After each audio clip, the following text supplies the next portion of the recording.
Hi all, welcome again to Vicky Smash channel. Last journey-ல நாம day old chicks-லாம் even நாட்டுக்கோழி and காடை chicks-லாம் எப்படி maintain பண்ணணும்னு பார்த்தோம்.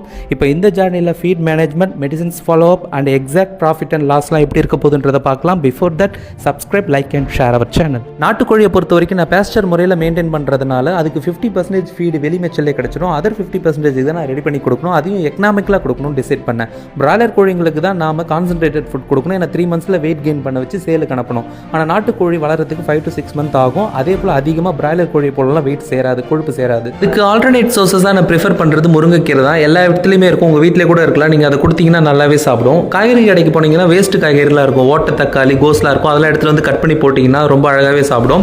அதுக்கப்புறமா புண்ணாக்கு நான் ட்ரை பண்ணும்போது கடலை புண்ணாக்கு, தேங்காய் புண்ணாக்கு. கடலை புண்ணாக்கு நான் முதல்ல கொடுத்து ப்ராக்டிஸ் பண்ணிவிட்டு அந்த டேஸ்ட் ஒட்டிக்கிச்சு. அதுக்கப்புறமா நான் தேங்காய் புண்ணாக்கு மாற்றும் போது, ஏன்னா எக்கனாமிக்கலாக பார்த்தீங்கன்னா தேங்காய் புண்ணாக்கு விலை கம்மி. அதே சமயத்தில் ஒரு 2 to 3 minutes தண்ணியில் கலந்தால் கரைஞ்சிரும். ஆனால் கடல் புண்ணாக்கு ஊற வைக்கிறதுக்கும் டைம் எடுக்குது, காசும் அதிகம். ஸோ அதனால் நான் இதை ட்ரை பண்ணேன். அதுக்கப்புறமா செகண்ட் பேட்சுக்கு தான் அதை கொடுத்து ப்ராக்டிஸ் பண்ண வேண்டிய சூழ்நிலை ஆயிடுச்சு. அதுக்கப்புறமா நான் கரையான் ட்ரை பண்ணேன். பானையை எடுத்து வேஸ்ட் பேப்பர்லாம் இருந்தது இல்லையா, கோணி எடுத்து நீங்கள் தெளித்து வச்சிங்கன்னா 1 weekல கரையான் ரெடி ஆகிடும். கரையான் வந்து ரொம்பவே ப்ரோட்டீன், ரிச் ப்ரோட்டீன் கோழிங்களுக்கு. நீங்கள் அதெல்லாம் ட்ரை பண்ணுங்கள். அதுக்கப்புறமா நீங்கள் என்ன பண்ணலாம் அப்படின்னா, நான் வந்து ஷெட்டில் நான் வந்து மேனேஜ் பண்ணும்போது ஸ்மெல் வரக்கூடாதுன்றதுக்காக மண் போட்டிருந்தேன்.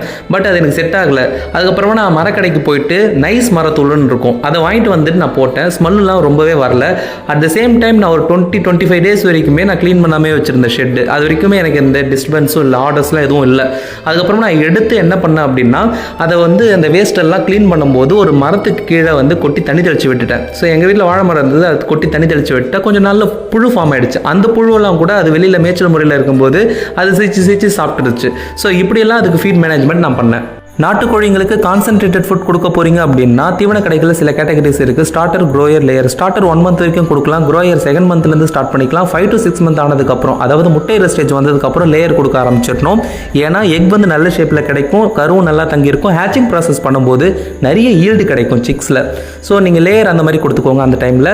அதே போல் சில பிராண்ட்ஸில் வந்து ஆல் இன் ஒன் அப்படின்ற மாதிரி ஒரே மூட்டையில் கொடுத்துருக்காங்க. LGC, layer, grower, crumbled. So LGC நீங்கள் கேட்டிங்கனாலே கிடைக்கும் சில பிராண்ட்ஸ்ல. ஸோ அது ரேட்டும் வந்து பார்த்தீங்கன்னா ரொம்பவே கம்மியாக இருக்குது. இப்போ இங்கே என்னுடைய லொக்காலிட்டியில் ஸ்டார்டர் ஒரு மூட்டை 50 kg 2400, க்ரோயரும் அதே ரேஞ்ச் தான். லேயர் 1750 rupeesக்கு கிடைக்குது. LGC சொன்னேன் இல்லையா, அது 1850 rupeesக்கு கிடைக்குது.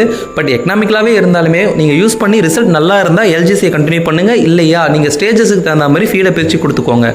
லூஸில் வாங்க ட்ரை பண்ணிங்க அப்படின்னா நாட்டுக்கோழி 1 கிலோ 40 ரூபாய்க்கு கொடுக்குறாங்க. பட் சில கடைகளில் வந்து மூட்டையை பிரித்து கொடுக்கும்போது ஷார்ட்டேஜ் ஆகுது. அந்த லாஸை காம்பன்சேட் பண்ணுறதுக்கு 40 rupeesலேருந்து 45 rupeesஆக மாற்றிடுறாங்க 1 கிலோ. ஸோ நம்ம அது வாங்கும்போது கொஞ்சம் எக்கனாமிக்கலாக கொஞ்சம் கஷ்டமாக இருக்குது. அதே போல் நீங்கள் பிராய்லர் வாங்கும்போது இதை விட ரேட் அதிகம். 1 கிலோ 50 ரூபான்னு கேல்குலேட் பண்ணுறாங்க லூஸில் வாங்கினா. நீங்கள் அதே மூட்டையை எடுத்திங்கன்னா 45 rupeesக்கு கேல்குலேட் பண்ணுறாங்க. ஸோ ப்ரைஸ் டிஃப்ரென்ஸ் இருக்கலாம். சப்போஸ் உங்கள் ஏரியாவில் ப்ரைஸ் எவ்வளோ இருக்குன்னு சொல்லி எனக்கு கமெண்ட்ஸில் சொல்லுங்கள். நீங்கள் கான்சன்ட்ரேட்டட் ஃபீட் காஸ்ட் இன்னும் கொஞ்சம் கம்மியாக ஆகணும்னு எக்ஸ்பெக்ட் பண்ணிங்க அப்படின்னா KVK அப்ரோச் பண்ணுங்கள். KVK பற்றி ஆல்ரெடி ஃபஸ்ட் வீடியோவில் சொல்லியிருப்பேன், பார்க்காதவங்க பார்த்து தெரிஞ்சுக்கோங்க. ஸோ KVKல ஃபீட் மில்லும் இருக்குது. ஸோ நீங்கள் அங்கே போய் நீங்கள் வாங்கும்போது ரேட் டிஃப்ரென்ஸும் கம்மியாக இருக்குது. அதர்வைஸ் ரிசல்ட்டும் நல்லா இருக்குது. எவ்ரி மந்த் அவங்க ரேட்டையும் ரிவைஸ் பண்ணிக்கிட்டே இருக்காங்க. ஏன்னா ஒரு மாதம் பொருளுடைய விலை ஏறுது குறையுது. ஸோ அதனால் அதுக்கு தகுந்த மாதிரி ரிவைஸ் பண்ணிக்கிட்டே இருப்பாங்க. ஸோ நீங்கள் அப்ரோச் பண்ணி பார்த்தீங்கன்னா தெரியும். காடைங்களுக்கு கான்சன்ட்ரேட்டட் ஃபீட் மட்டும்தான் கொடுக்க முடியும். ஏன்னா வெளியில் மேய்க்க முடியாது, விட்டால் அது பறந்துடும். ஏன்னா ரொம்பவே ஆக்டிவ்.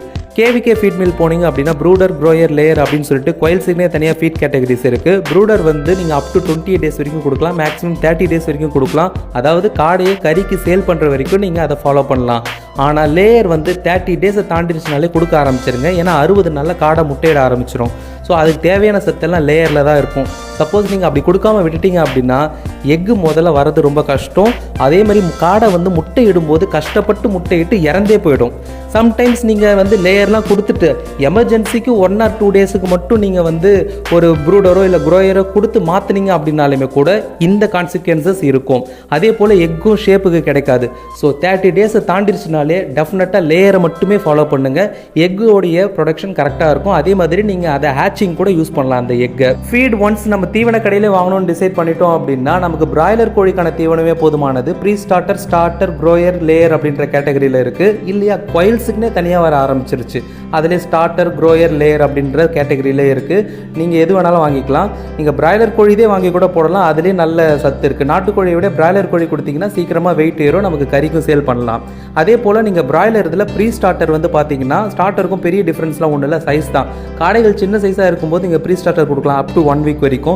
கொஞ்சம் பெருசாகிடுச்சு, அதனால் ஏபிள் டு ஈட் அந்த சைஸ் அப்படின்னு வரும்போது நீங்கள் அந்த ஸ்டார்டர் கொடுத்துக்கலாம். ஸோ இப்படி பிளான் பண்ணி நீங்கள் கொடுத்தீங்க அப்படின்னா 28 டேஸில் நீங்கள் மீட்டுக்கு தள்ளிடலாம். இல்லையா நீங்கள் லேயர் சேஞ்ச் பண்ணிவிட்டு நீங்கள் டெஃபினட்டாக நீங்கள் முட்டைக்கும் வச்சுக்கலாம். மேக்ஸிமம் நான் காடை தீவனம் கேவிகேல இருந்தால் எடுப்பேன். அங்கே காடை தீவனம் வந்து பார்த்தீங்கன்னா 1 கிலோ ப்ரூடர் வந்து 39 ரூபா, க்ரோயர் லேயராக இருந்தால் 1 கிலோ 37 ரூபா.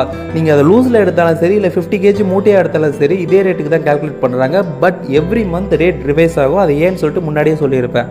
அதே போல் நீங்கள் பிராய்லர் கொடுக்கலாம் காடைக்குன்னு டிசைட் பண்ணி கொடுத்தீங்க அப்படின்னா பிராய்லர் வந்து அங்கே ப்ரூடராக இருந்ததுன்னா 44 ரூபா இப்போ இருக்கக்கூடிய கரண்ட் ரேட்டுக்கு. இதுவே க்ரோயர் லேயராக இருந்ததுன்னா 43 ரூபா.